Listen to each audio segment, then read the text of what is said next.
Welcome to our channel.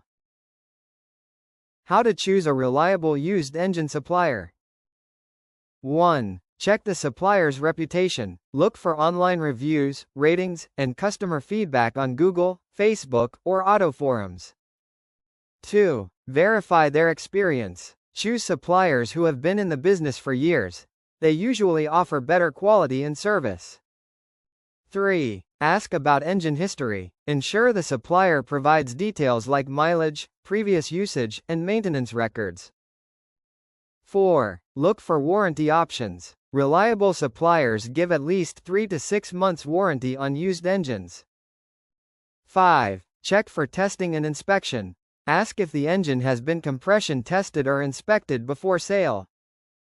6. Compare prices. Don't go for the cheapest. Compare prices with multiple suppliers to find fair value.